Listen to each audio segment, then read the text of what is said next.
July meeting of the Sacramento Aquarium Society.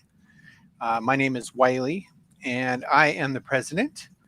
And I am joined here, once I find the little screen that had the list, by our board of governors. That includes Josh Black, the vice president. Treasurer is Modesto Mori. Secretary is Dan Curran. The board of governors include Willen and Aaron Markley, Ben C., Jonathan Wardrip, Stan Mori, Larry Schenkel, and Donna Laird. We are excited to share this with you. We got to see this fish room about a year and a half ago, and I've been in love ever since and been itching to get back. And this was a really good excuse. So I hope you all enjoy it. I do have a few announcements I want to get out of the way. I want to announce the winners of this month's gift certificates. As you all know, we have a running membership drive for new and renewing members, and I'm happy to announce that Yuzo Yanagitsuru and Rafael Placencia won for the month of June. Modesta will be in contact with you to have you choose the gift cards that you would like. We are currently selling items through Teespring, including this t-shirt, in case anybody has or not seen it. As well as now this month, we are now offering masks, SAS masks. Those are available on the Teespring website, and there will be a promo code going through tonight's chat and video for 20% off for those of you that are interested. And I hope that a few of you pick some stuff up. We had really good results with the sales last month. The picture for the mask is broken on the website, but the link is there, and that is what they look like. They have the arowana with the Sacramento Aquarium Society on it. This is the gray. I think there's a dozen different colors available. So at this point, I also want to mention that we are continuing the gift certificate raffle monthly. So next month, we'll announce 2 more winners based on who signs up or renews throughout the month, starting from last week through 1 week before the next general meeting. So every month, we'll draw 2 names, and those will be our winners for the gift cards. And then they'll be announced during the meeting, just like this. The club does need your help a little bit when it comes to money. Not a big deal, because without having meetings, we're not spending that much, but we do still have monthly expenses. There will be a donation link that will go through the video a few times today. If anybody has a couple bucks they can throw at us to help cover the costs of running these, it would definitely be appreciated. And at this point, I just want to say welcome to everyone who has not been to one of these or one of our live meetings before. And I hope you enjoy everything that you see. So I'm going to go ahead and hand the reins over now to Michael from Bay Area Aquatics, who's going to go ahead and take us on this wonderful tour of Jonathan Wardrip's fish room. All right, so I think we've got everything over. Just before we get into the video, I want to introduce on that side of me, not the other side, Jonathan. We're going to be touring his fish room, and we're going to go ahead and get the video started, and Jonathan and I are going to dip out, and we'll come back as soon as the video is done. So let's go ahead and get that started.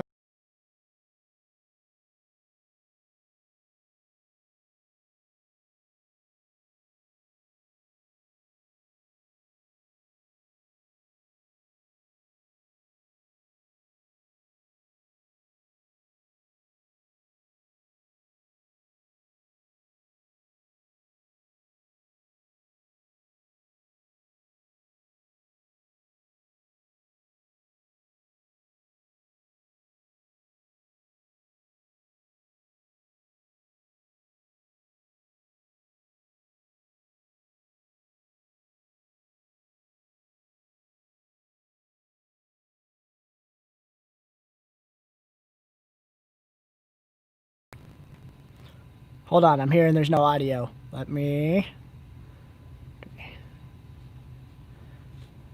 make sure we're fixing it. Sorry for the technical difficulties. Can you guys hear it now? Let me know if you can hear it.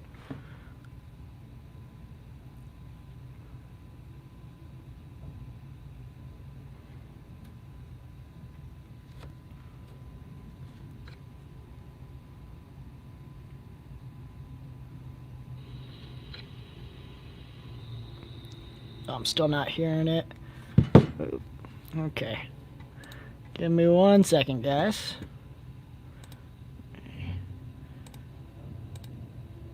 Going to stop sharing my screen, share my screen, screen 2, share the audio. Got it. Alright, I think this is going to fix it.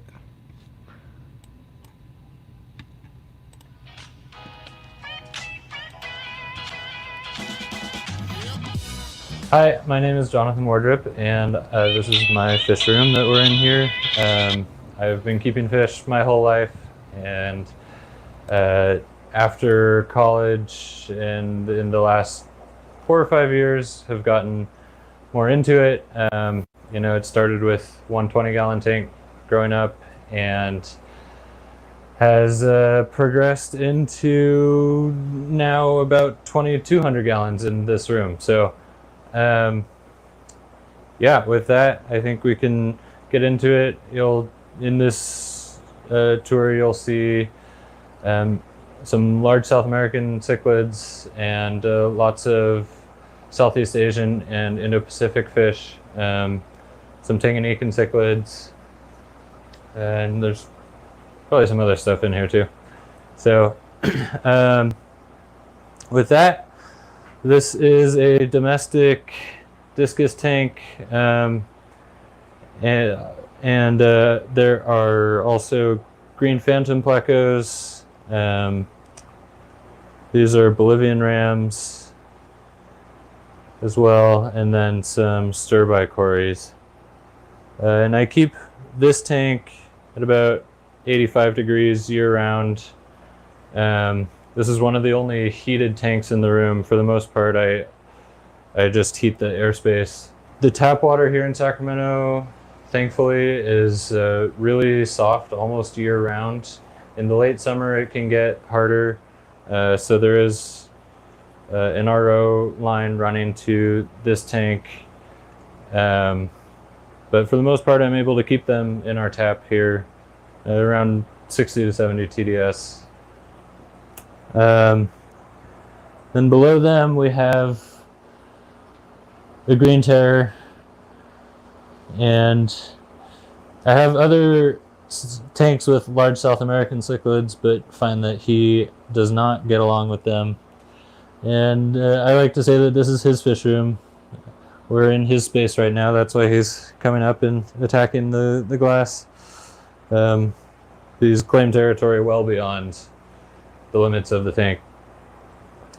And then over here in this tank by herself is a Central American cichlid, an Argentia cichlid,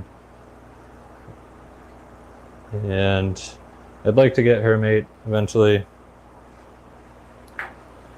Up here we have some peacock bass. These are mostly mono peacocks, the 3 larger ones. The smaller one is in Ocellaris. And then I have a few more small peacock bass that will eventually join them in here. And the plant die-off is because I recently overcame an ick outbreak in the tank, and salted the tank heavily, and it killed the ick, but it also killed many of the plants. They're coming back, but it was a nice lush green carpet a couple weeks ago. Down beneath are frontosa. I think these are typically called 6-stripe frontosa. And yeah, with the soft tap water we have here in Sacramento, I do have to dose fairly heavily to keep the water nice and hard for them, because Lake Tanganyika has high pH, hard water. And then just quickly, so almost all of my tanks I run on sumps. I like the versatility that they offer. I like the extra water volume. My motto in fish keeping for the most part is fewer, larger tanks. And I actually run most of the sumps off of canister filters for a little extra filtration. And they have built-in pumps, and I have canister filters sitting around. So these bottom tanks down here are running on over tank sumps, which are really, really nice. You don't run into the same potential flooding issues that you do with normal sumps. Yeah. Then this up here, these are pretty much all Southeast Asian, Thailand, Borneo, Sumatra, fish. So lots of different types of barbs, roselines. Well, I guess really only two types of barbs at this point: roselines and black ruby barbs. And then I have some pearl gouramis and freshwater clouded archers.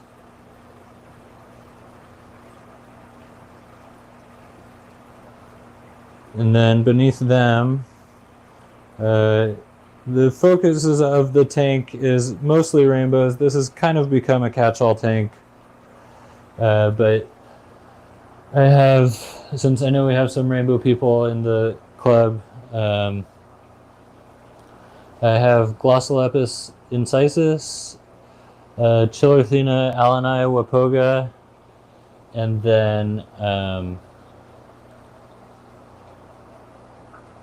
blinking on the name, another Amelinitania rubivitata, also from the Wapoga River.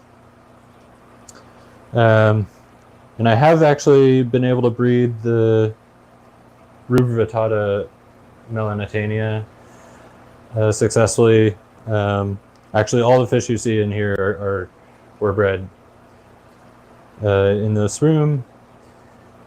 And there are some other little loaches and some twig catfish in there. And then this is a 600-gallon tank that in total is on an 800-gallon system. There's a big sump that probably has about 50 gallons of water in it, and then two refugiums. One is probably about 100 gallons, and the other is a 125. And almost all the fish you see in here are, again, Southeast Asian, Indo-Pacific area. The arowana is Sclerophages jardinii. Sclerophages formosa is not legal in the US. That's the Asian arowana. If we were matching biomes, that one would fit in a little bit better.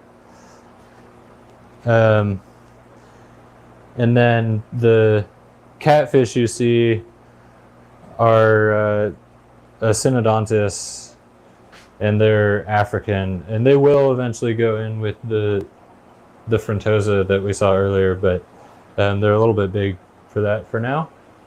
So yeah, in this tank we have tinfoil barbs and some ruby scats, and these are green chromides. This is a giant gourami. The one silverfish that looks a little bit different, you might see some bruising on, is a mossier. It's Torridornensis. It will get quite a bit bigger. will probably get almost the size of the arowana, and I like how the scales look similar to arowana scales. And then I have a group of clown loaches in here, and a royal clown knife. And she has a little bit of a misshapen head here, but she's a lot of fun. And then I have a regular clown knife too, and he's hiding in the back at the moment. And then my favorite fish in the world, and I can't really explain why, but are Datnoids. And so I have a group of them in here. There are 5 of them there, and I think there are a couple more scattered around the tank.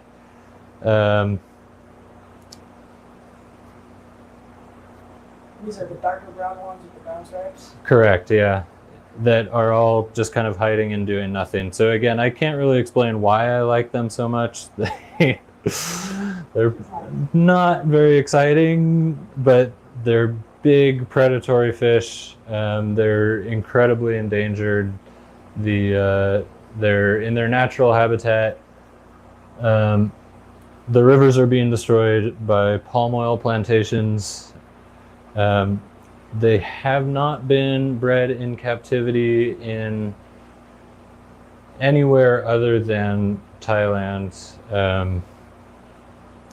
and they definitely are using hormones to pull that off.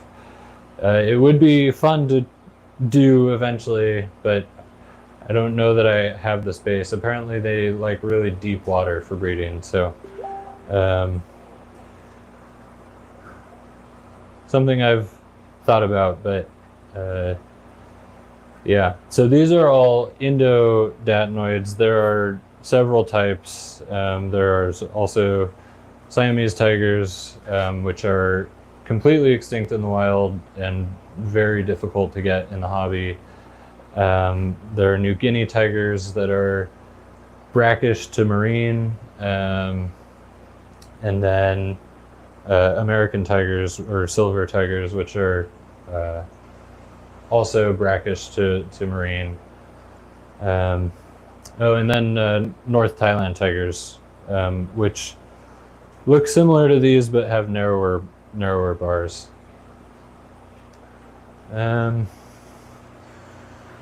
This down here is the refugium for the tank. I have a couple breeding pairs of Crebensis, and these are some leftover fry from those. I also have a group of endlers in here. And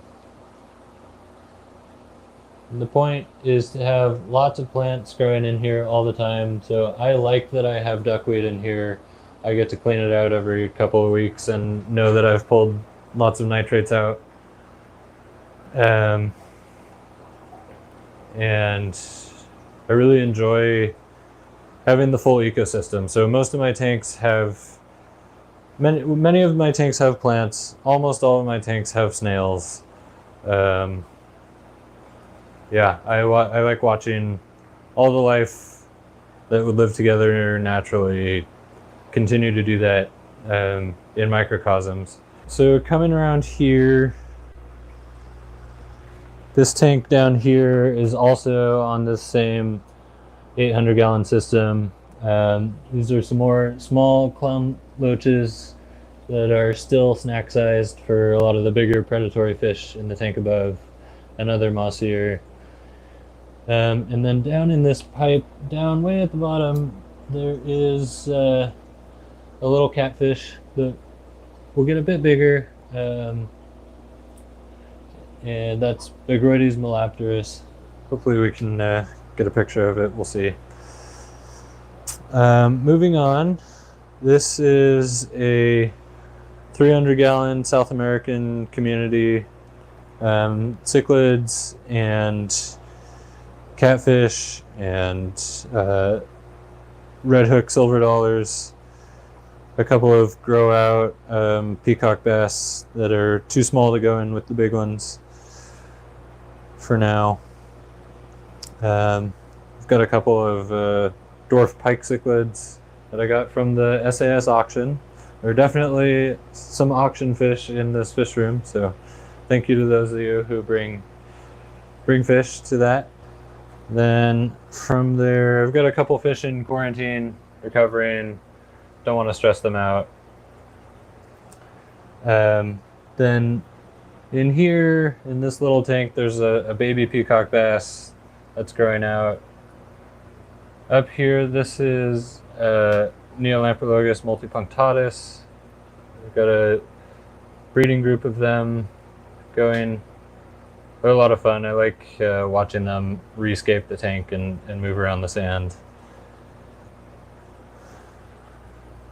And this tank has a couple more grow out of the rubra rainbows, and then some young L129 Colombian zebra plecos. This tank here is a breeding group of Protomelus steveni, Taiwan reef. These are Malawan cichlids. These were purchased at the SAS auction as well. They're super shy, so the male is running away. And then down at the bottom here, I've got, these are all grow outs to eventually go in the 300-gallon South American community. So these are Waru, Geophagus abelio, and some more Pictus cats. And then this last tank with fish up here is Neolamprologus caudapunctatus. This is another dwarf Tanganyikan shell dweller. That is also a lot of fun to keep and watch them breed and watch the colony grow. And then I also keep a lot of shrimp.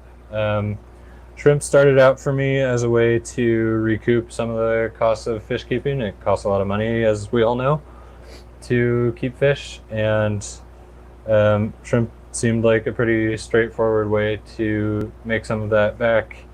And then I should have known better because I got addicted to shrimp as well. So they still definitely help pay for the hobby, but they also cost a lot. So in this tank up here, these are Caridina.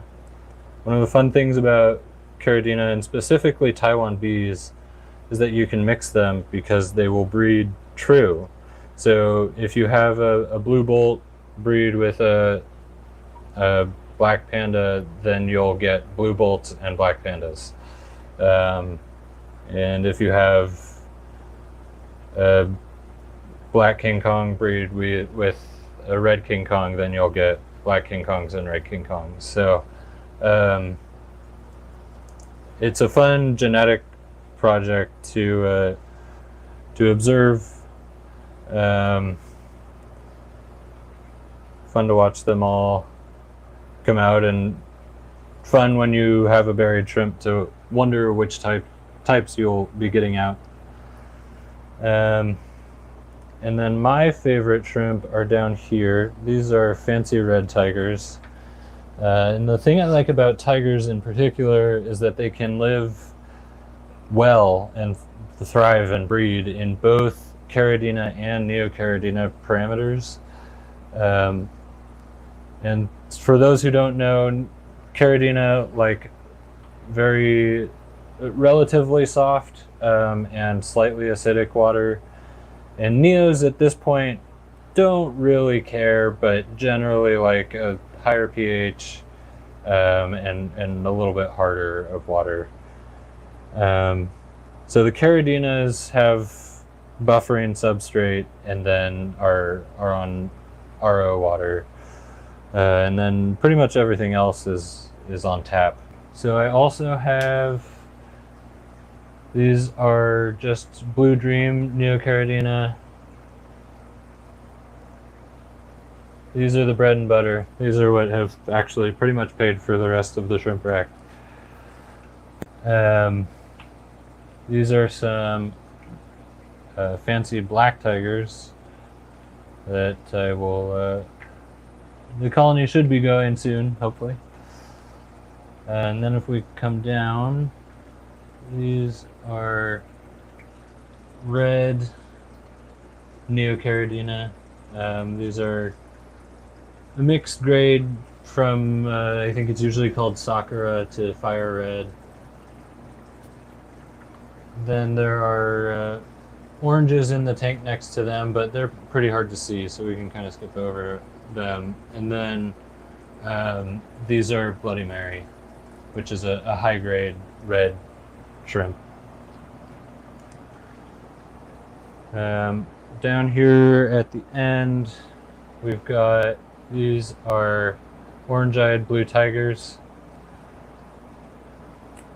And then next to them are some green Neocaridina. And then I think when Eric asked me about writing a bio for doing this tour, and had me think about what my specialties were, I said Datnoids, shrimp, and automation.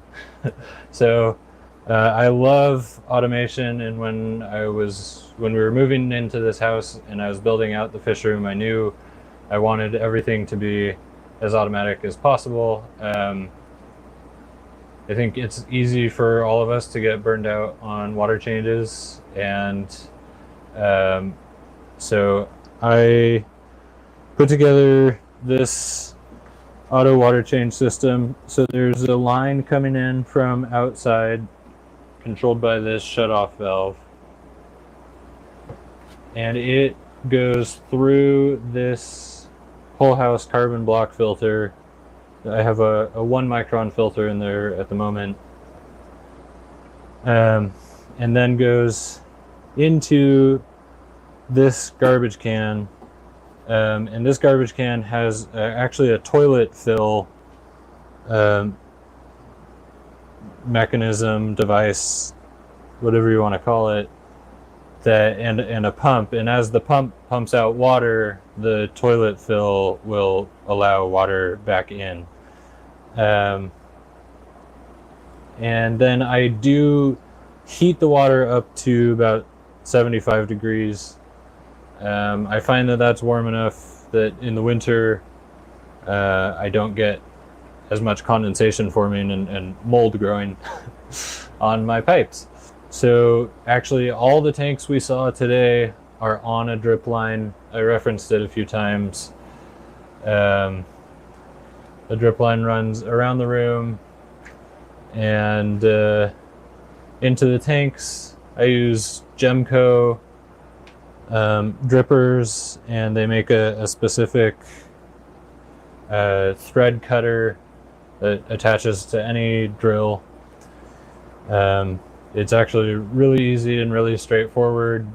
And you're running an overflow system, right? Yeah, and so then all the tanks overflow. And actually, this garage is not plumbed at all. So the water line that comes in, actually I attach to the sprinkler line before the sprinklers, and then the water goes out, and I have a couple of tubs outside that maybe we can get a picture of or something, and then we water the grass in the backyard, and we have a vegetable garden that we water with it as well. And so the fish are all constantly getting new water. Do you have a specific percentage that you try to aim for? Or so it's about 10% a day, I would say. So, and that isn't necessarily true for all the tanks. For example, the Tanganyikan tanks, I would change a little bit less water so that I don't have to just constantly be dosing all the time. And then like the 600 gallon we call it a drip line, but it's flowing out.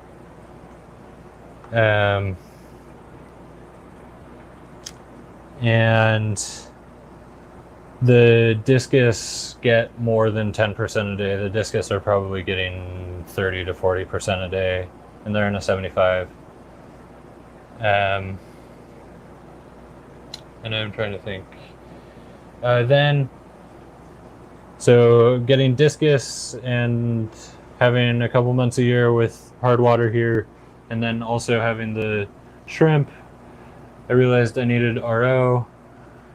So I have an RO system that is on a smart sprinkler and with a manifold here, and the RO comes in here, and the waste line just goes into the trash can, and then I have a RO that I can run to my fish and shrimp that need it. Yeah, thank you everybody for coming along for the tour. Thank you for bearing with us. I should have mentioned at the beginning, but I'm on the board of the Sacramento Aquarium Society.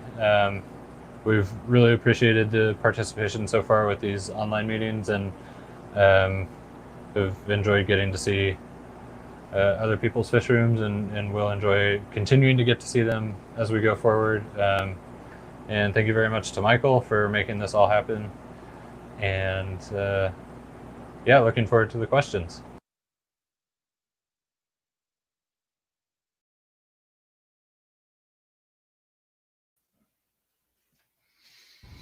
All right, and I think we're back. All right. I think we're on. Awesome. Well, like I said, thank you for showing us your fish room. Of course, definitely a cool one to see in person, let alone on video.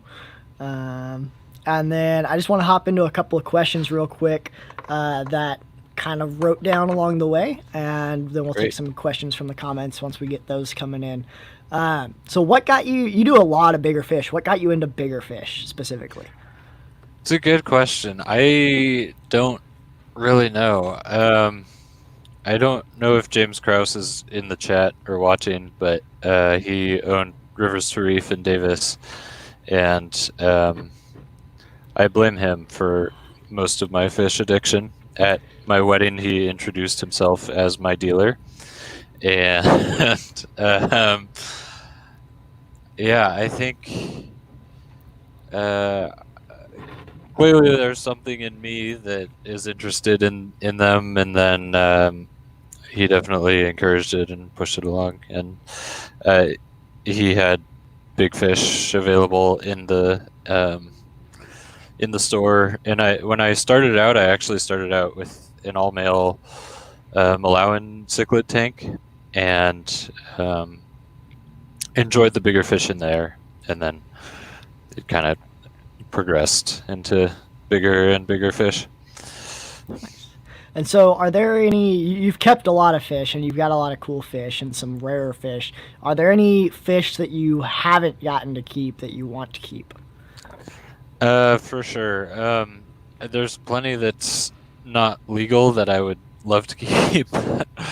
I know, so Scleropages formosa, the fish on my shirt, the fish that is increasingly the logo of the Sacramento Aquarium Society, is one that I would love to keep if it were an option. And cichlids 23, I agree. And stingrays are not legal in California, at least most of them.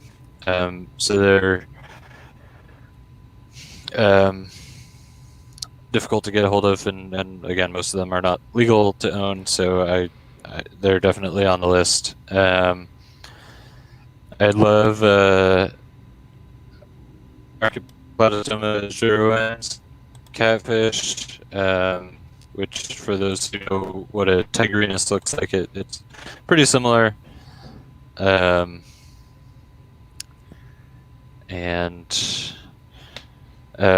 umbies are a big one that I've wanted for a while. It would be fun to have a pair of big umbies. Nice. And so a lot of our local fish stores keep a lot of the smaller fish, 'cause that's what most of us can keep. Where do you go to find your big fish, and do you get them as their babies and grow them out? Do you find them larger? How exactly do you go around getting some of these big fish? I find the best way to get big fish is to make friends with people who go to wholesale and get them directly from wholesale. Just because, like you said, most people aren't keeping these fish. Most people aren't interested or don't have the space to keep these fish, so most stores don't really stock them. I know in the area we have a couple that do occasionally have some bigger fish. There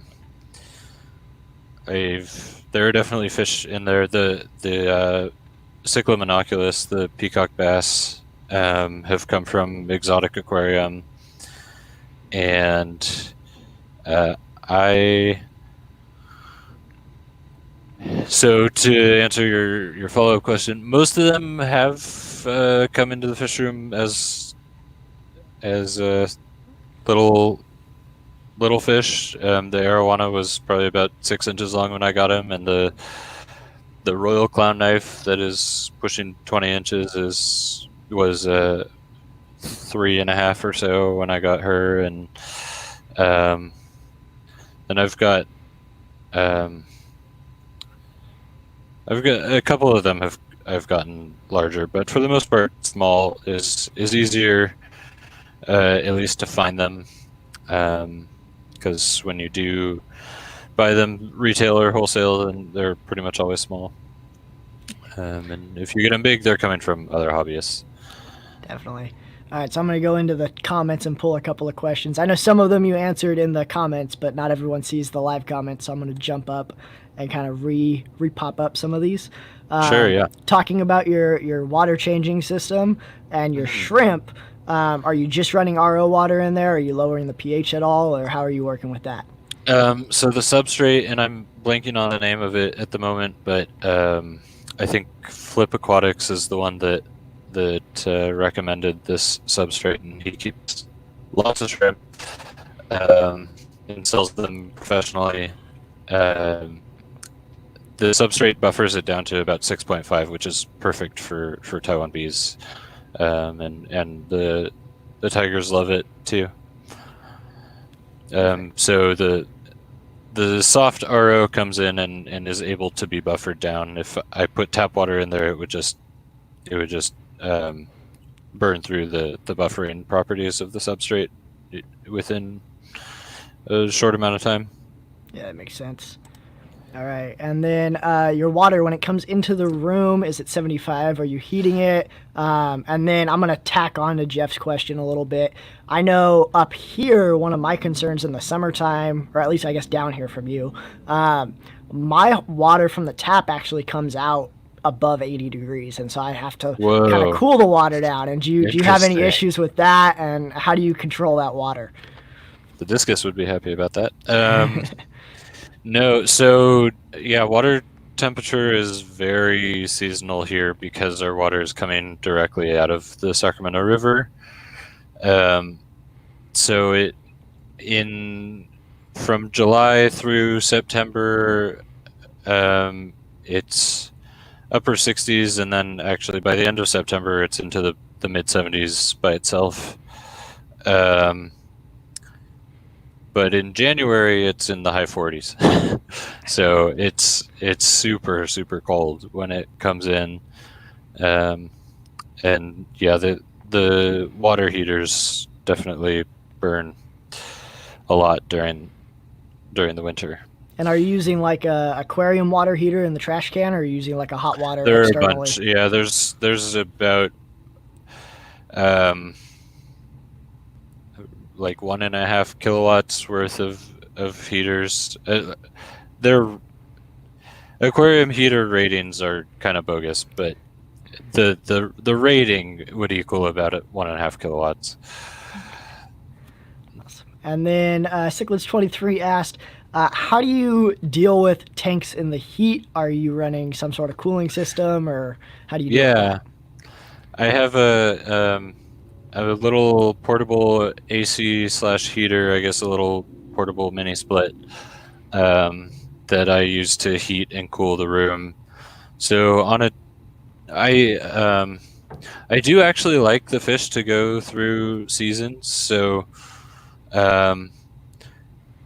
in winter, I have the heater set to like 73, 74, and which means that the water in all the unheated tanks, which is most of them, is probably down around 72. And then in the summer, I have the air conditioner set to 84, but it keeps it cooler than that once it kicks on. So most of the tanks are probably right around 80. I keep the shrimp tanks cooler by blowing water directly over them and just using evaporative cooling, since shrimp like a little bit of a lower temperature, but everything else in there likes it warm. And do you have to top off those tanks more often with the evaporative cooling? Well, since they're on the drip system, at least most of them, it's not really any extra work for me. They probably just don't overflow as much as they would. I do RO top off on the RO tanks at least once a day. And then just another comment here talking about the gold Datnoids and some of their spawning habits that I thought was interesting. Talking about brackish water and kind of like salmon, they go into the bays. Interesting. Yeah. So I'm not sure how much you know about that, but you know. Yeah, that's good to know. I know, but there are so many types of Datnoids, and I know Indos do pretty much everything. Do you know specifically if that's Indos or just the more brackish types? Yeah, that'd be interesting for sure. And then our next question is from Larry Schenkel. Are you still adding more tanks? Or do you have all you want? Do you want more, just can't fit more? What's the situation there? Larry, my wife is listening. You can't ask that question. So I think I'm done.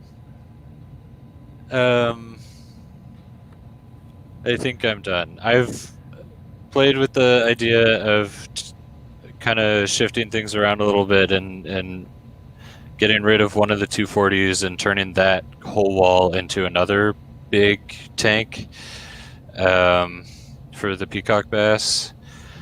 But I think for now I have all that I want, and it's more than enough to take care of, and they're not even all full. So I'll see. And then I'm gonna tack on to Larry's question here too, just because it's one of the things that I've been playing a lot with. You have a lot of tanks in your fish room, and you have your watering system outside. Have you thought about ponds or tubs or any sort of outside setup? Yeah, I have a lot. I looked.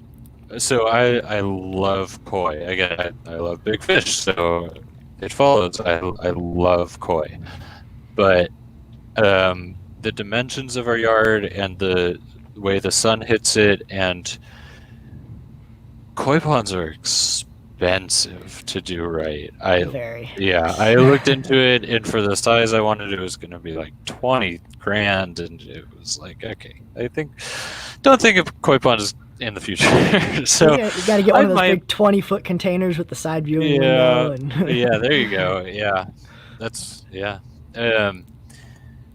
I've definitely thought about doing some like summer tubs. I know you have played with those, and that seems fun, and the idea is fun. It would be cool to see fish that color up with UV and all that. So that seems likely to happen at some point. Yeah, I know one of the things I like to do with my tubs is all the fish that I have out there at the moment are fish that I can keep year-round in this area. Yeah, just because I and- don't have space to bring them in, so I gotta be careful what I put out there. You're in the bay, right? Yes, And so East Bay area. we get a little bit more seasonal I'm temperature in the variation. very, very East Bay, so we actually spike Oh, about okay, 115 during the summer. So we get that Alright. up and down like you guys do. Do you but- freeze? During the winter? We hit down to about 32. We get right at the line, but barely, never yeah. quite. Yeah. Okay. But, Okay. and like I said, I keep a lot of rice fish and minnows and some native stuff and things like that, and they do really well year round. Yeah, native stuff I think could be a good way to do natives. Yeah. That'd be fun. Yeah. And then Eric, aka Becketine, is asking your smaller tanks that have the Shelleys in them, are they 20 longs or are they 33s? 20 longs. And the Taiwan bee shrimp are in a 15, but they're 20 longs for the Shelleys. And then Quamquats ask, what was involved in the purchase and the setup of the 600? Yeah. Is it a standard size 600? Is it custom? Did you buy it custom? Did you find it somewhere? And then what was the bracing system like? Because 600 gallons is a lot of weight to put on anything. Right. So this once again I get to go back and blame James Krause when he was moving River Street from one location to another. The new store setup was not going to have room, so I offered to buy it.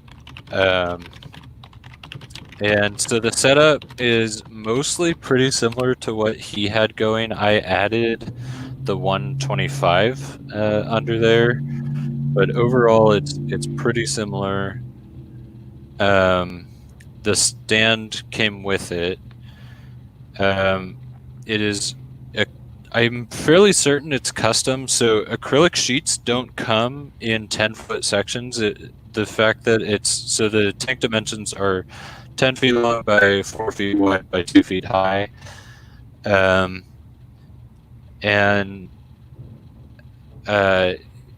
So usually when you have 10-foot sections of acrylic, it means that they've had to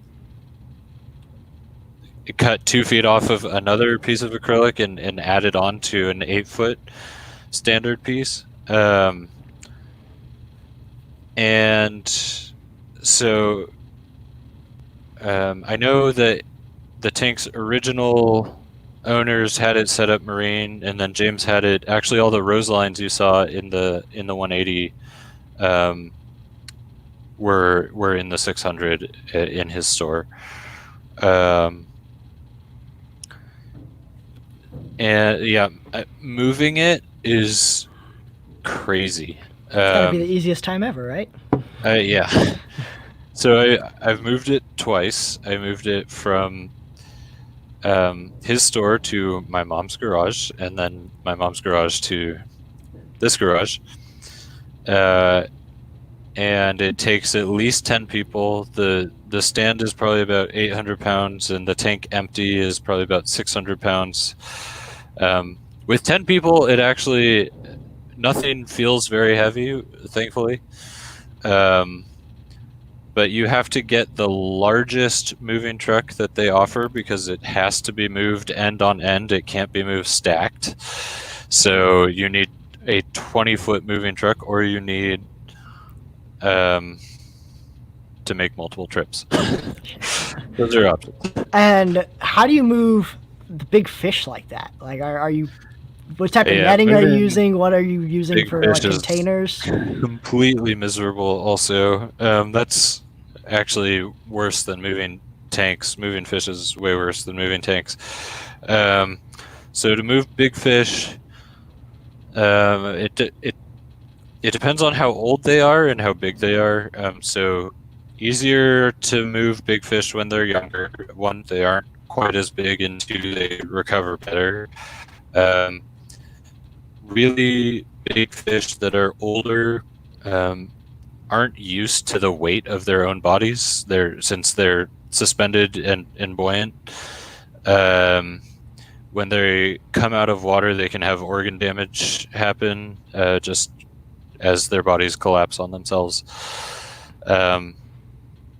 Thankfully, all of my fish were young enough that I didn't really have to worry about that, but I used a pillowcase for the arowana, and yeah, I think pillowcases are the way to go for a lot of big fish, unless they will still fit in a net, in which case just use a net and be fast. Yeah, makes sense. All right, and then how do you deal with humidity in your fish room? I know it gets hot out here and it heats up. It's really, really hard. Full disclosure, before Michael came to film, was scrubbing mold off the walls. So, and I have had crazy mold issues, particularly in the winter is when it gets really bad. It's when a lot of the condensation starts forming, and winters here in Sacramento are pretty wet. So the ambient humidity is high then too. In the summer, it's pretty easy. I usually just leave the door open during the cooler parts of the day, and then once it warms up, I'll close it and the AC kicks on and keeps it nice and dry. The heater that I have does dehumidify as it heats. And I think I saw a note from Larry Shankly earlier about getting a dehumidifier. Larry, I think about getting a dehumidifier every day, and I haven't, but I think dehumidifiers like way oversized the dehumidifier. Like get a big one. I know the one he has is like significantly larger than the room he's got on it, just because all that extra water. It's just so much more water than they're designed for when they give you the room size quotes on those. So I think dehumidifiers are a great product. The unit I have does technically dehumidify, but I've found that it actually is just turning on the air conditioner without any thermostat attached to it. So I don't use that. Yeah, it makes sense. And then another question from Larry. Are you thinking about breeding the clown loaches, since you do have several large ones? I definitely don't have enough for that. I think you need hundreds, and like I would need probably to dedicate the 600 just to clown loaches, and even then I don't know if 600 gallons is enough. Really what I need to do, instead of a koi pond, since I have width restrictions, that was one of the controlling factors on getting a pond. I should just make a long runway for clown loaches and breed them out there. It gets hot enough here in the summer, so I mean, they probably need it over 90 to be. So they'd love it right where you're at. Yeah, I think they'd be happy. And then Maria is asking, what do you feed your big fish? And let's just go fish in general, just because. Yeah. I feed mostly pellets. Right now I'm feeding New Life Spectrum to a lot of the smaller fish. I have Hikari in lots of sizes as well. I really like Hikari foods. The big fish, since that's the question, the big fish mostly eat massivore. I also feed the cichlid gold just to everything. I'm trying to think. I definitely am feeding a lot of bloodworms.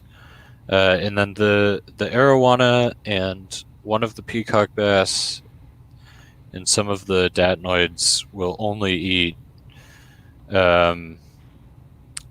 fillet. So there's a lot of them getting tilapia fillet, sometimes swai. So you're doing some of like the frozen tilapia, tilapia, shrimp, things like that. Yeah. I've definitely fed plenty of frozen shrimp before too. Yeah, and so the fish food without getting, I know some of these things are like industry secrets. I don't want to get you in trouble or anything. How are you buying so much fish food? Are you buying it like wholesaler amount? Are you buying like fish farm style? No, I mean, or are you buying little like soda can size cans of fish food and just buying 30 of them at a time? So yeah, I actually feel shame about my fish food purchasing. So as much as you can, please do buy from your local fish stores.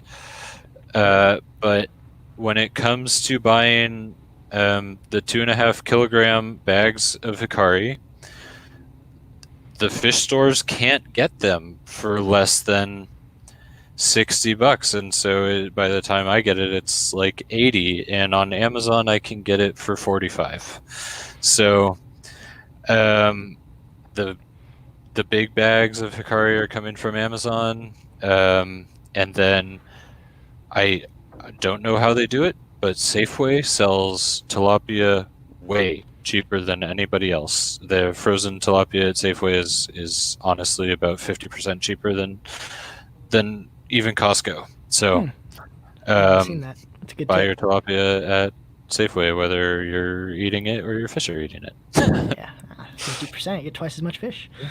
Yeah, there you go. And then talking about money, Larry's asking, how much has your electric bill gone up with a fisher? I know running all those heaters and Yeah. air conditioner and lights and everything like that. So, funny story. So the first year we moved in, and when I first set it up, I was not only was I heating the room, but I was also heating most of the tanks in the winter, and I got our January electric bill, and it was alarming. Because all of the heaters had been on pretty much the entire month. And then I realized that the 600, which is an 800-gallon system, was running at like 88. The heater thermostats had broken and Just full were gas. just stuck on. And I had noticed that for like a couple weeks, a lot of the fish seemed kind of stressed and unhappy, and I couldn't figure out for my life why. And then I actually decided to stick a thermometer in the water, and it was like, oh, I understand why they're so unhappy. So It's like since sitting out then, in 115 for you. yeah, exactly. Since then, I haven't run heaters in any tanks except the discus and the waru. During the summer, the waru don't need heat, but the discs get heated year round since I keep the room under 85. But other than that, nobody gets heated. Even when I was fighting Ick, I never plugged in a heater. Especially during the summer, it's just warm enough in there that you don't need it.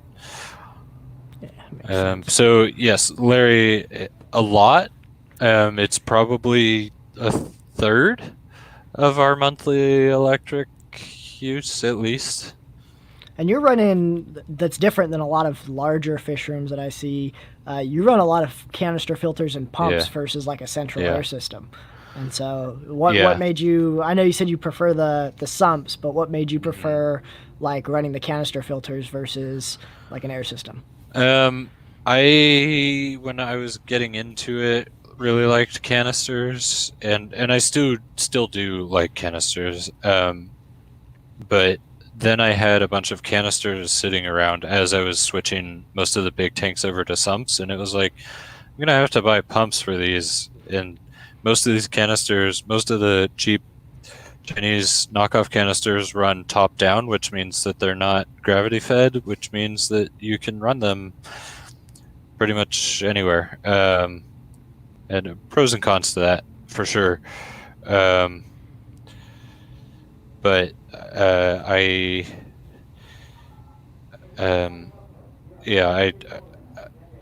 just wanted to use what I had was mostly it, and it just adds more media. So never hurts to have that extra. And then there's another comment about condensation and mold that I thought was interesting. Using a bathroom exhaust fan, which does require installing. Yeah, I I've definitely thought about that also. The problem is in Sacramento, the months that I would actually be able to use it are so limited. And in those same months, I pretty much just leave the door open all day. So I definitely think it's a good idea. If it was inside my house or something, then for sure, a bathroom exhaust fan would be the way to go. But yeah, on these 150-degree days, it would, for my situation, not help.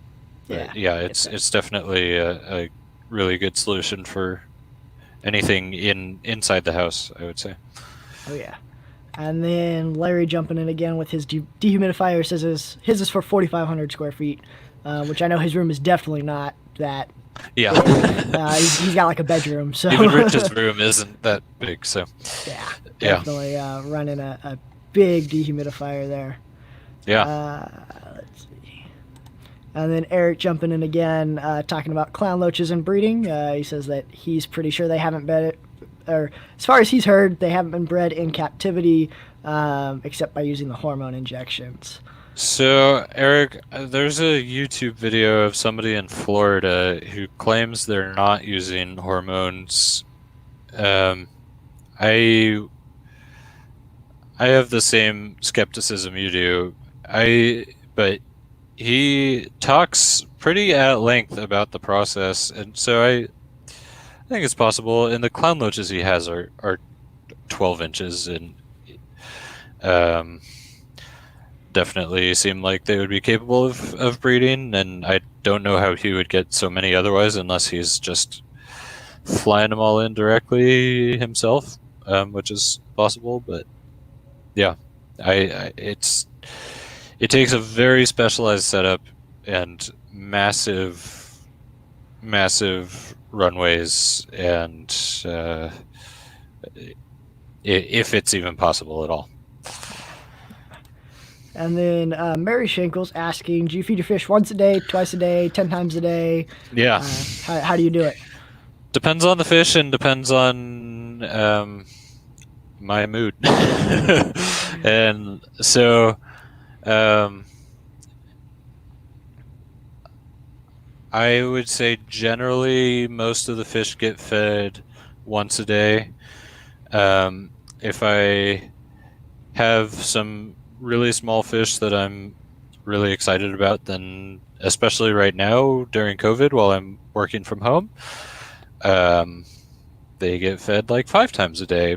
But and then the 600 and mostly just the 600 only gets fed like 3 times a week.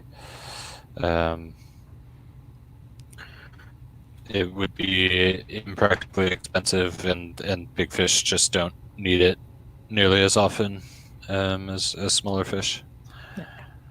When you go on vacation, what is vacation like for having that? I know you're on an auto water change system, so there's that. But how long do you think most of your fish can go without eating and all that? So I go, if we're gone more than, I don't know how to say this, but if we're coming back on the 4th day, then I don't have anybody come in for the fish. That's a little bit different now because now we have a cat and now we have plants that need watering. So if people are already coming over, then I'll probably just have them. Yeah, you're already here. Might as well.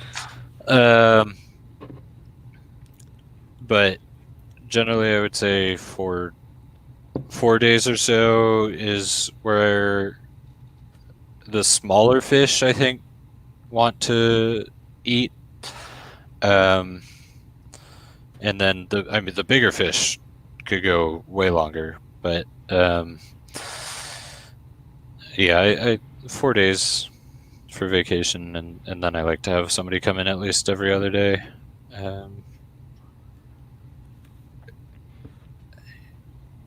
Yeah. Yeah, that makes sense. A couple people are jumping in saying they've pushed 8 days. Now they feel bad. Yeah. Yeah, I do No, about 2 weeks before I have someone come in. 8 days is totally fine. 2 weeks is. If you have a planted tank, then I don't think you ever really need to feed your fish. Like Mine are all there's pretty heavy just planted. so much stuff growing on the plants that small fish love to eat. They're far more self-sustaining, and you've been injecting nutrients into that tank normally, and so there's plenty of buildup that has happened. And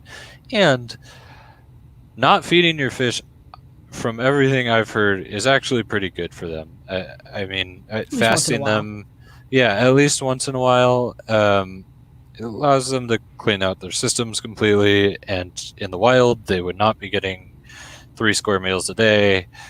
The food would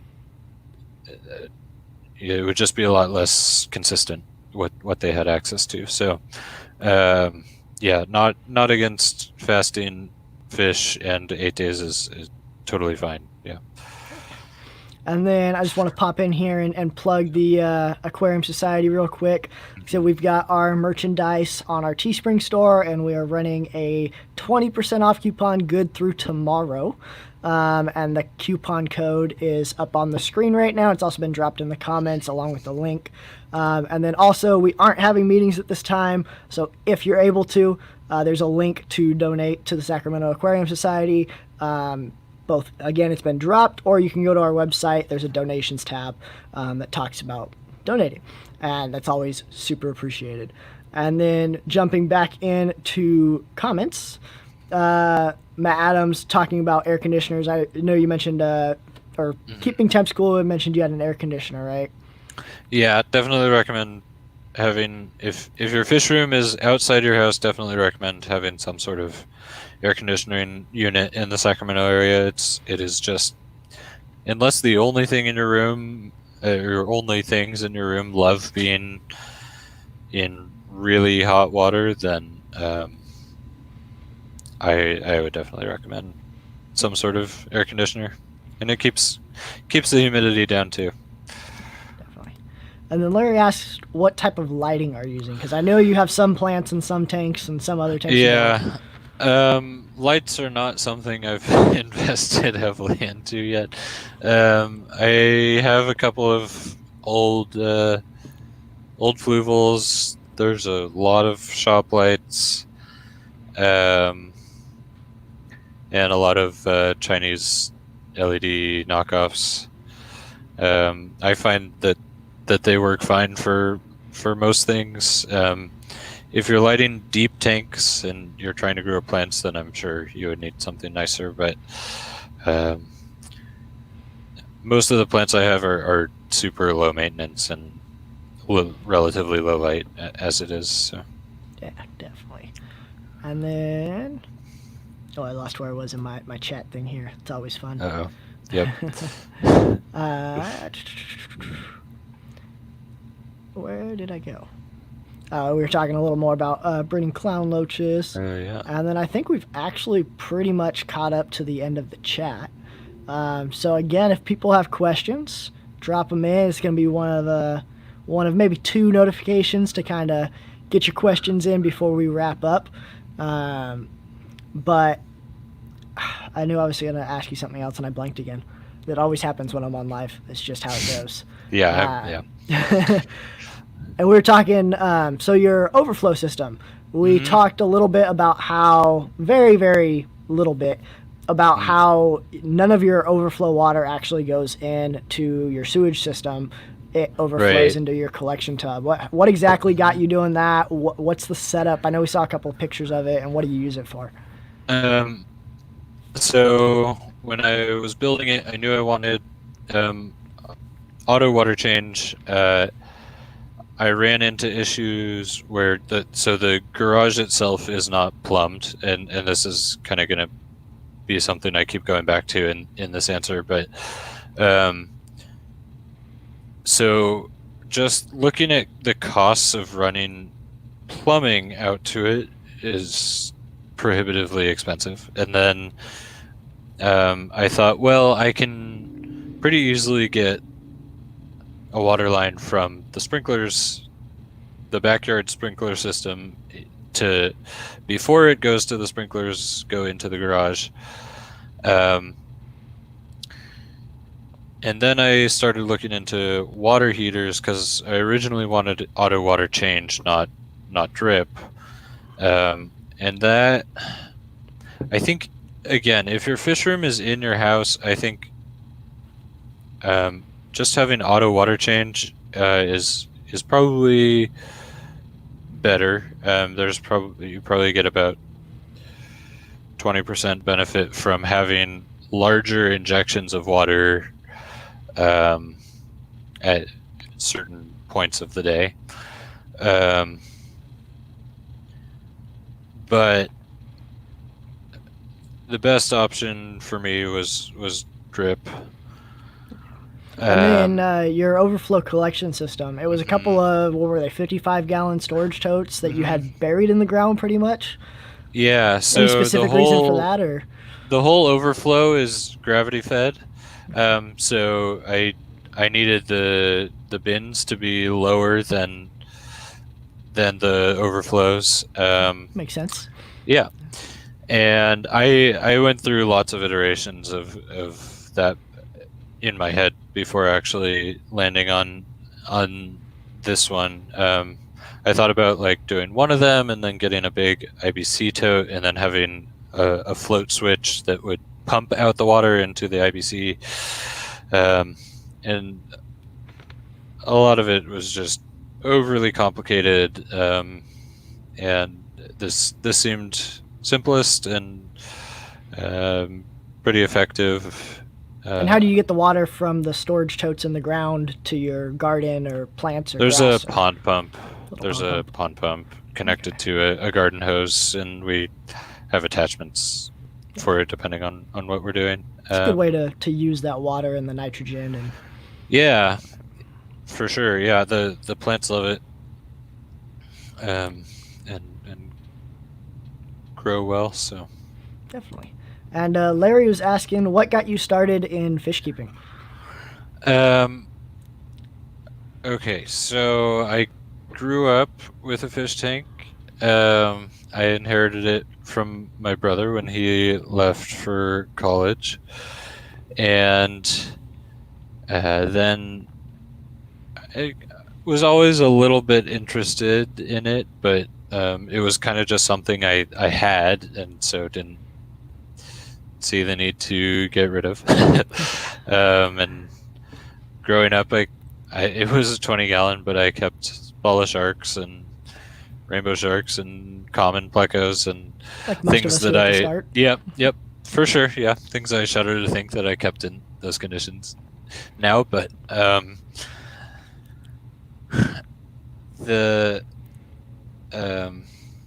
then after college, I moved back in to my mom's house during grad school, and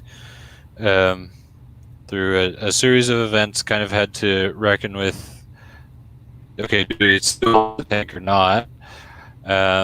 We decided we did want the tank, or I did, and then I also realized at that point that this 20-gallon tank had been running continuously for probably at least my entire lifespan at that point, which was 20-something years, like that it had been running, and so the silicone was in pretty bad shape.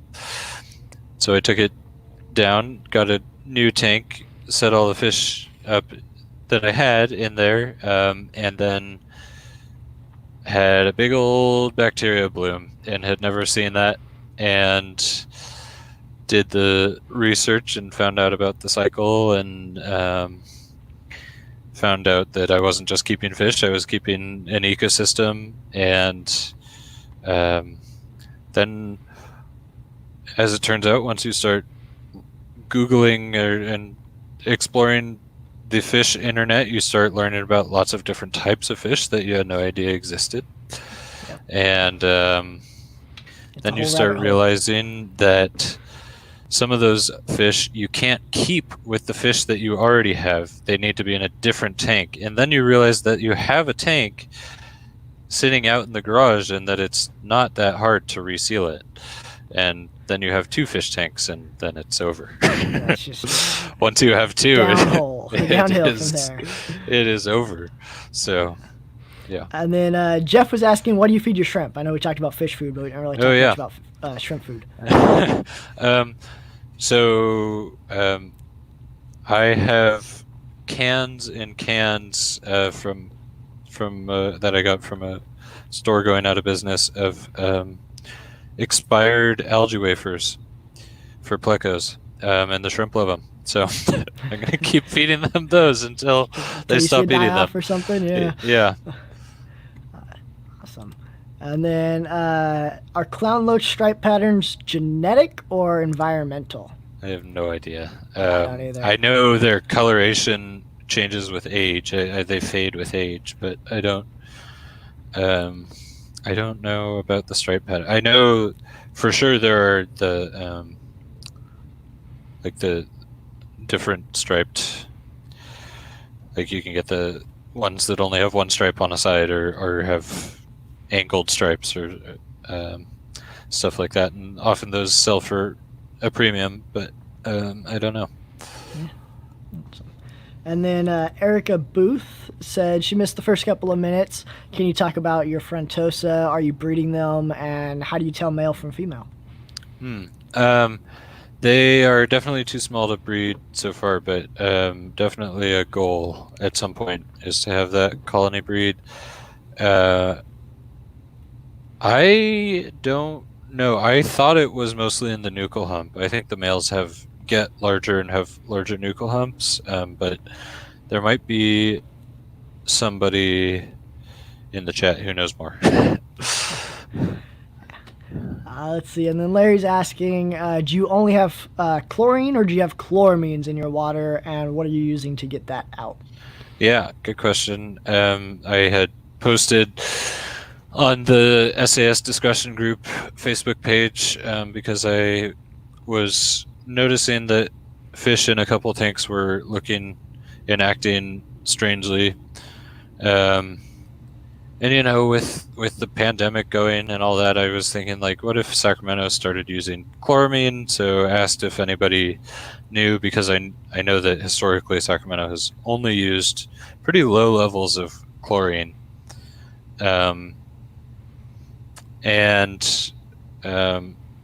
Nobody had a definite answer, so I ended up ordering a test kit and can definitively say that Sacramento only uses chlorine, at least in my area.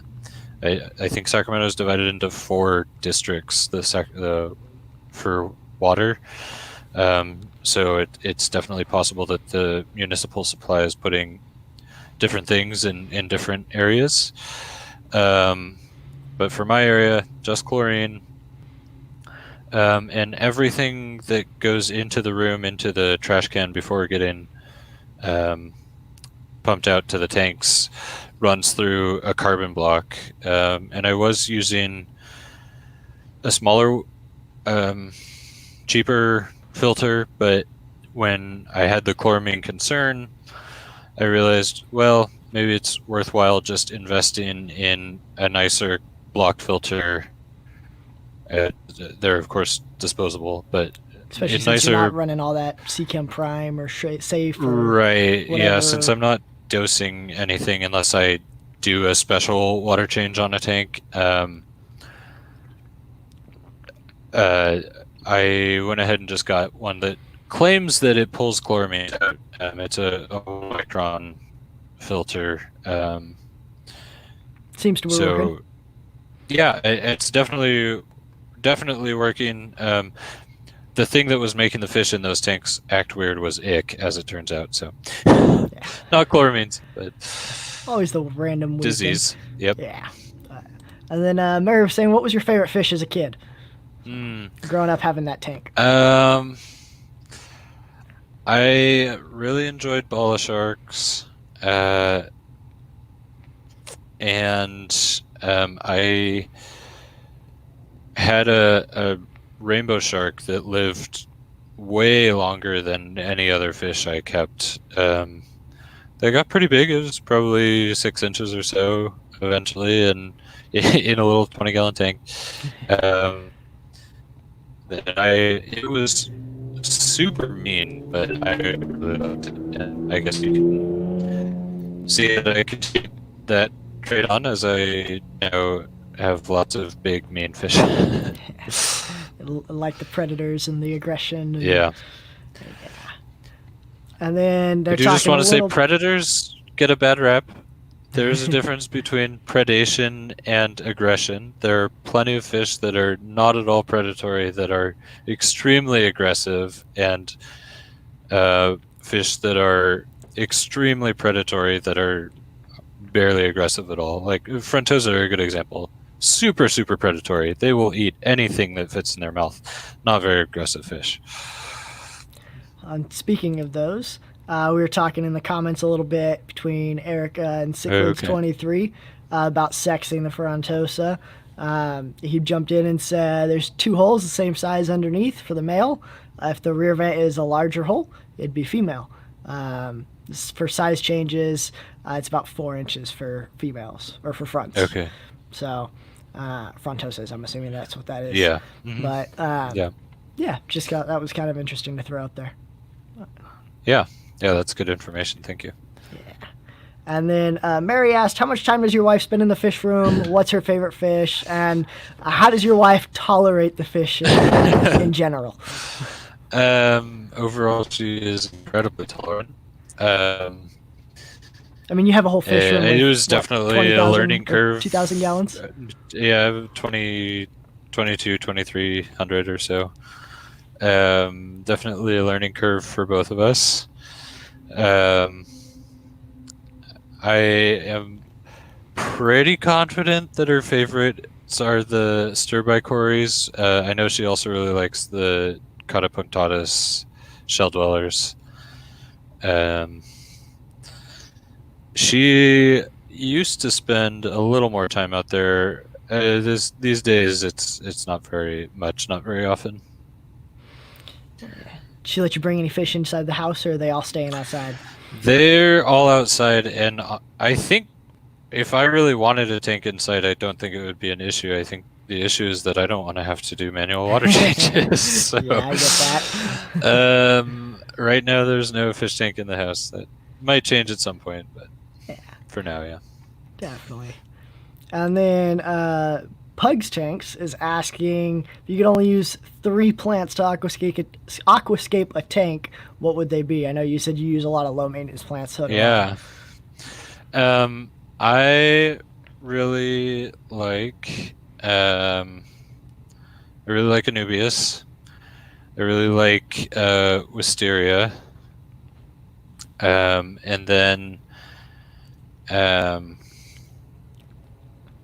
the green sort of lily pad looking plant that I have a fair amount of is called Nymphoides, and I like that because it is genuinely the easiest plant I've ever had growing, and almost the dimmer the light, the bigger the plant gets, because it'll come up to the top and then just start kind of spreading out, and it propagates itself.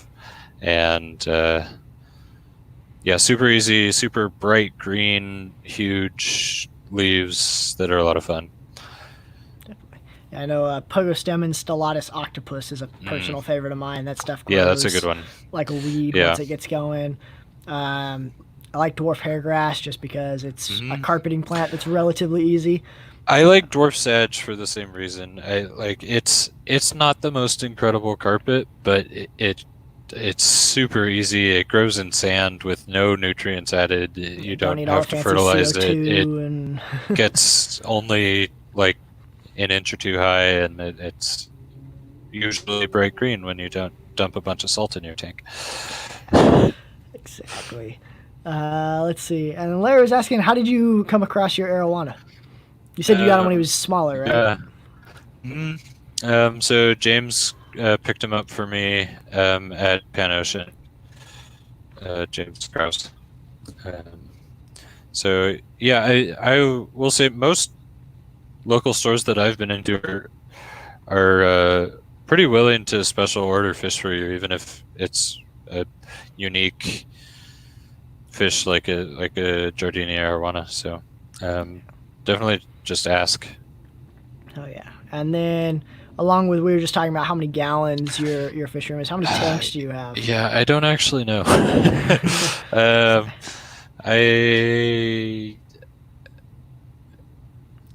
don't know. It's probably like 20 something. Yeah, as you say, I'm trying to count in my head from what I remember. That's Well, roughly no, in there. because of the shrimp rack, it's probably more like 30 something. Because the shrimp rack is 12 tanks. There's Got all the little tanks next to it. It's probably like upper 20s, low 30s. Yeah, somewhere in there. And then this is actually a really good question. How many square feet is your fish room? But the really good question is, what would you do differently if you had to build it over again? I actually meant to say in the video and forgot to, but so the fish room is 321. I think I know I'm going to say a specific number and then I'm going to tell the dimensions and somebody's going to do the math and it's going to be a different number. But wrong. All right. Well, hold on. Bear with me. Okay, it's 323 square feet. It is 17 by 19. I would not do a lot differently. It has been somewhat iterative. When I first moved in, it was the 240s, the 180s, and the 600, and then I added the 75s, and then I added the 300 gallon, and then that whole wall that has the shrimp and the other grow out tanks.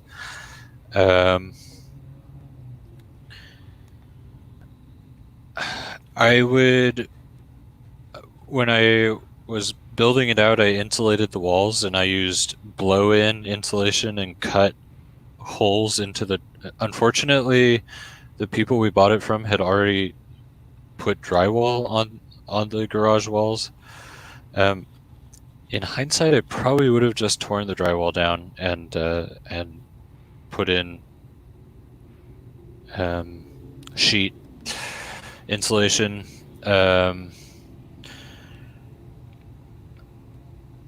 I still definitely think about putting a water heater out there and doing having water changes rather than a drip. It's all that plumbing. Yeah, that's the issue. Is that then I have to run, either I have to burn crazy amounts of electricity to have an electric tankless water heater, or I have to pay somebody to run a gas line out there for a gas water heater. Both of those options sound really expensive, and maybe not worth it. So, yeah, those are probably the two big things.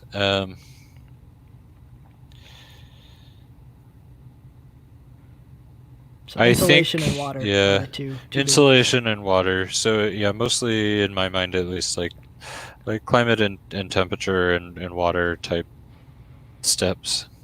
Yeah, definitely. Do you have any tips for someone building out your fish room? I know everyone that builds one kind of has their own little, this was a must-have for me, this was a little thing that I did. Do you have anything like that? Besides automation. So, yeah, I was going to say automation, but like, just to elaborate on that, it's so easy, and I know I said this in the video, but it's so easy to burn out, and this makes it so that you don't have to think about it. Like, there are days where I don't know if it's a hard day at work or you just don't feel like it, where I don't go out into the fish room and I know everything is going to be fine, and I can turn on the lights and check on my little camera if I am really that concerned about it. At that point, I would probably just go out there. But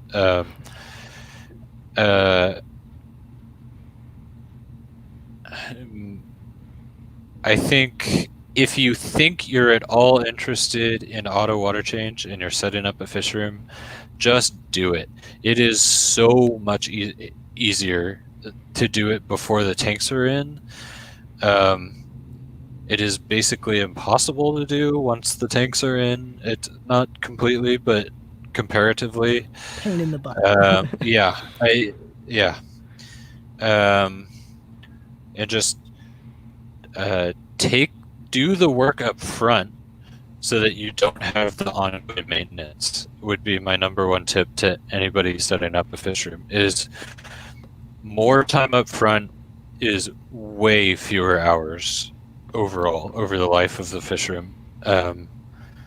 And I think your fish are going to be better for it. Definitely. And then I'm actually going to skip a couple of questions and jump ahead because this is a really good one that we talked about after we filmed the video. But Larry was asking, you have your auto water change system. How much are you gravel vacuuming and actually in the tanks yourself? Definitely some. A few of the tanks I'm in weekly. And then I like a lot of flow in my tanks, and I like sumps. So the combination is that most of the waste ends up down in the sump. The pro of the sump is that the waste isn't in the tank, and the con then is that you don't really have to look at it, and then it just sits down in there. And then but every 6 months or so, I'll do a deep clean on the sumps. I'm definitely cleaning the media more often than that. It just depends on how much I've been feeding and all that. But for the smaller tanks, I would say I'm in probably close to weekly. Some of the larger tanks, especially tanks with plecos, so plecos that eat wood, for sure every week, because those suckers produce waste like nothing I've ever seen. So, and then let's see, jumping up. I just had a question that I was going to ask you and then totally blanked off the top of my head. That's why you for not writing it down. I see Matt Adams just commented that he runs a filter sock on his sump. So I tried filter socks on the 600, and within an hour they were clogged and overflowing. So yeah, I would love to run filter socks, but the couple thousand gallons an hour just didn't work out, unfortunately. Oh, I know what I was going to ask you. When you do gravel vac and you're pulling, are you using like an electric gravel pump, or are you actually gravel vacuuming into like a bucket? Or yeah, I just use buckets and then so when you drain that, since you're on a drip system, do you just let the drip kind of fill it back up, or do you top the tank off yourself? Or it depends. For them, if I'm gravel vacuuming a tank with a sump, then I often need to fill it back up in order for the pump to not start sucking air. But the smaller tanks that are on air, I pretty much just leave to fill themselves back up. And then Mary was asking, if you had to give one piece of advice to new fish keepers, what would it be? Only one. Do research before you do anything in the hobby. Do your research. So learn about the cycle, learn about what can be kept together, learn about water parameters. But then also, with that, realize that the internet is a stupid place and that people feel like they have the one answer to everything, and that there isn't just one answer, at least in fish keeping, to most things. If you go on forums, the best example I can think of is that if you go on forums and you look at keeping a Giardini arowana in a community, virtually every post is Jardinis will murder your entire fish tank. You cannot keep them in community. It will not work. If you go on YouTube, guess what? Lots of videos of people keeping Jardinis in community.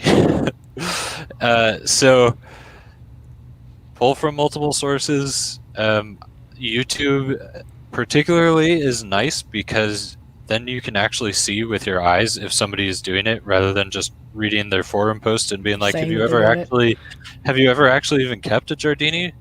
Or have you just read fear stories on the internet? And so, but here's my caveat to my caveat is that those stories about aggressive Jardinis are coming from somewhere. So keep an eye on it. Like, make sure that your fish is not murderous. And if you socialize it a lot, its entire life, it probably won't be. But just know that the information is out there. There's a lot of really good information on fish keeping on the internet. Use it. Realize 10 times that, as much bad. yeah, exactly. Yeah. Let's see. And then Eric is asking, how big is your garden, and are you able to water your whole garden with the wastewater? And she's been trying to do a similar system. Yeah, we are. We have 3 8x3 beds, so 72 square feet, I guess.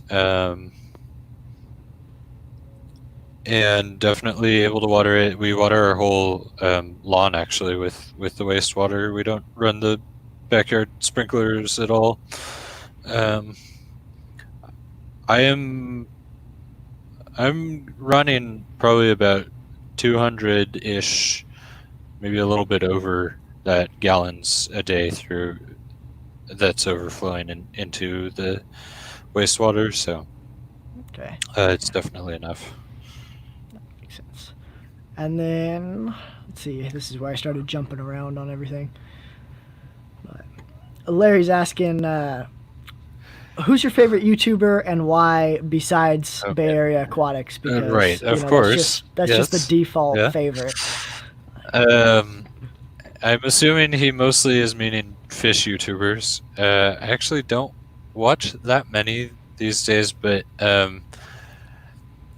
I do really like Aquarium Co-op. I especially liked the stuff he did kind of more at the beginning of his channel. And Aquarium when it Co-op is a sponsor of the Sacramento Aquarium Society. That is true. Just Yes. throwing that out Yeah. there. Click So them. they do sponsor our club. Actually had forgotten that, so you know that my answer is honest. But yeah, I think he's a really big proponent of the come to the internet to learn, but understand that you're going to run into really strong opinions, but that there are a lot of ways to make things work, and There's that more than you're one way to still, make food. Yep, you're still giving these fish a good home, and they're still going to be happy, and yeah. Definitely. Let's see. And cichlids 23 says, yeah, Facebook groups told me so, so Yeah. it's gotta be true. I like that. Yep. Exactly. Perfect. Awesome. And sorry, I'm swatting. There's like some random gnat or something Lovely. flying around my studio, which is always lovely. I don't know how it got in here. And then I think we've caught back up to the bottom of the chat again. So we'll go ahead and Okay. do a last call. This is our second last call for questions.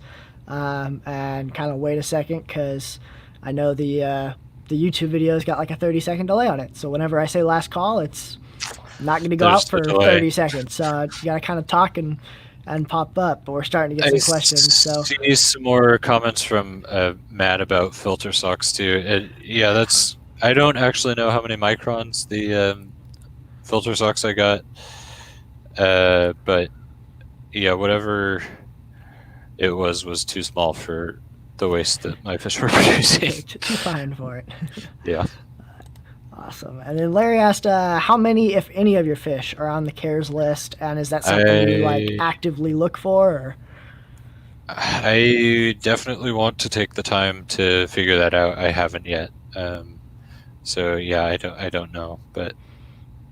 Well, I know you said you're not on the CARES list per se, but your Datnoids were a lot more rare. Super endangered, more and more every year as the Mekong basin is destroyed for palm oil. So that my soapbox is don't buy products with palm oil in them if you can. But I know there's other stuff in there that's endangered, but I'm not sure what's actually on CARES and so for rare fish, how do you kind of go about, like, if say you decide you wanted a specific CARES rare fish, whatever it was, how would you go about finding it? Would you hit up local stores, people?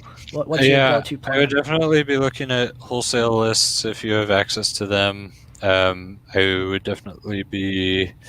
I think CARES provides a forum of some sort for you to find people who are keeping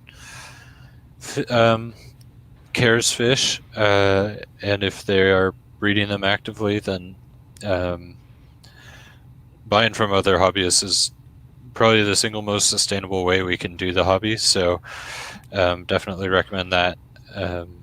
Like your local fish club auctions? For sure. Sacramento Aquarium Society? Auctions are a great way to do that. And I'll even jump in and interrupt for another second. Another cool thing with the Fish Club auctions, specifically Sacramento at least, is there's been people, you kind of find everyone in the club has their own little niche, their own little, you're into bigger fish. You get some people in our club that are, like Larry's into rainbows, who we toured last week. You get some guys that are into natives and things like that. And so they may be having fish that they can get for you, or that they can get and make a deal with you outside of the club. So you're not necessarily limited to what's in the auction. I've bought some, my rainbow shiners are that way. I bought them off of a guy in the club, not necessarily the auction. He just, hey, I'm placing an order for it. Does anyone want some? And I was like, yes, I do. So you get those kind of connections, and that's always a good little way to jump in, and another reason to join a local fish club. So, or Sacramento specifically, but if you can't make it to us, other ones as well. But, I always got to plug Sacramento. And then Cichlids 23, if I can't support an LFS, I go to the co-op. Yeah, I try to as well. Good option. And then Matt's asking, how many species of plecos do you keep? I think right now I have 4. I have an Adonis. I have the L200 Green Phantoms. I have the L129 Colombian Zebras, and I have 1 common. Oh, and I do have lots of bushy nose scattered throughout the room too. So I guess 5. Awesome. And then let's see. Josh is saying, look at the IUCN Red List or U.S. Endangered List, other than CARES if it's not on the CARES. So there's a couple of different rare fish. And then I'm assuming this is Rich Burley, who has finally made it. I know Larry's been trying to keep us going so that Rich can get in and ask his question. What do you see the future of the aquarium hobby? Yeah, that's a really good question, Rich. I think I see it kind of diverging in 2 ways. So nano tanks are becoming quite a thing. As we live in more and more densely populated areas, I think nanotanks are a really wonderful way for people to still get to keep fish. Obviously, their options are limited, and many of them are only keeping shrimp, and that's great. And if they are keeping fish, again, they're nano fish. And then I think those of us as hobbyists who have the space and are able to keep more, increasingly will play a role in in conservation of species as more and more habitat is destroyed. I mean, the Amazon and the Mekong are both every day just being, their surrounding forests are being destroyed for, again, palm oil and other plantations and housing and everything else too. For sure, yeah, and obviously some of those are more noble human needs than others, but it is coming at great cost to ecologic diversity and fish species. Yeah, I think nanotanks for the average fish keeper, and then conservation for people who have the space and are more interested in fish Well, the themselves. conservation, I think, even you mentioned some of the far out places that we get a lot of our fish from, even locally, at least in For the Bay sure. Area and Sacramento. I know one of the things that's real close to my house, at least, the delta part that I'm running on that bleeds into the bay, Sacramento, American River, whatever it is that meets together. They're talking about diverting water for drinking water because it's fresh water, and the big ecological downfall to that is it's going to bring the salt from the bay up, and that's going to mess with all the fish wildlife and that all up in the rivers. And that's been something that I didn't necessarily think about until I started getting into fish, and that's just from a a local standpoint. That's sure. literally right 2 minutes from my house, and didn't realize we were having ecological issues even that close. So yeah, I didn't realize that either. So yeah, for sure, to the extent that we can start keeping natives. I know you do get pretty warm, I guess, but the Bay Area in particular has such moderate temperatures that I feel like they can in the keep more a lot of stuff that, like, actual part of the bay. Yeah. I'm in the suburbs out to the side, so I'm closer to Right, Central right. California, but we like to call ourselves the Bay, but we're kind of out there. yeah. Let's see, and then they're talking, saying for you, a 40 Breener is a nano tank, right? So what are you talking? And Wiley No, jumps I'm in and says talking nano's a very vague term. It is definitely a vague term, and I feel like freshwater hobbyists and saltwater hobbyists use it pretty differently. But when I say nano, I'm thinking like 5 or 10 gallon. I'm thinking tanks that you should really maybe only be keeping shrimp in. Obviously, you can keep plenty of fish in a 10 gallon, and they will be totally fine. But I'm thinking shrimp and celestial pearl danios and Things like that. the little tiny stuff.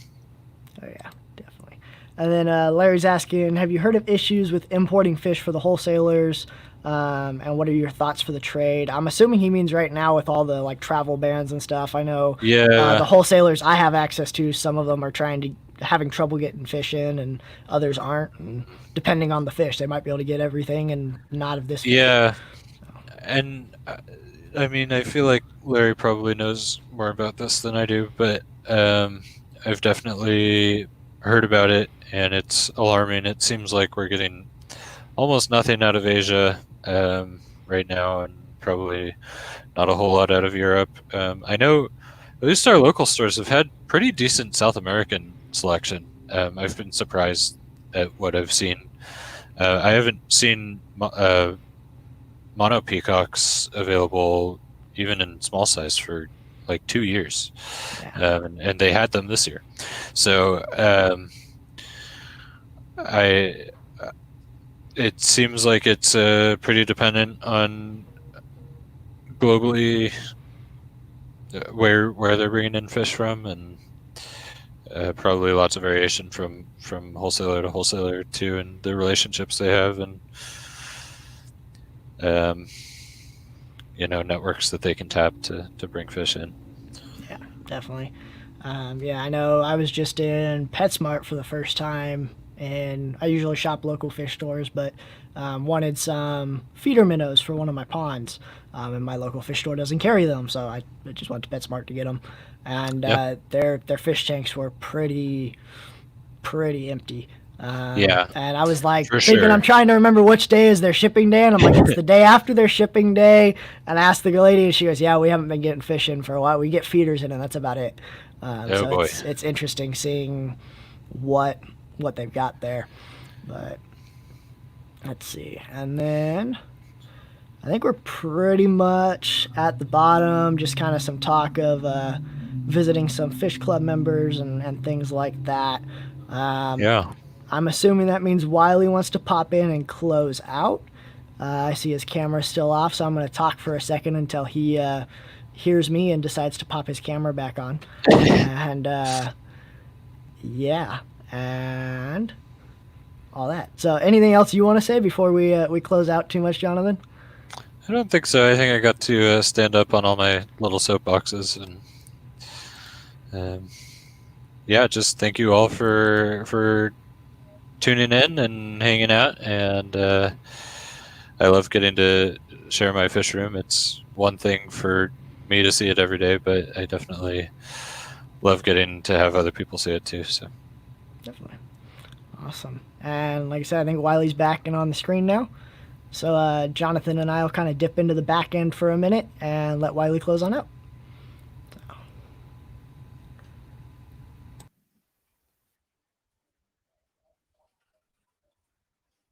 Hey, everybody.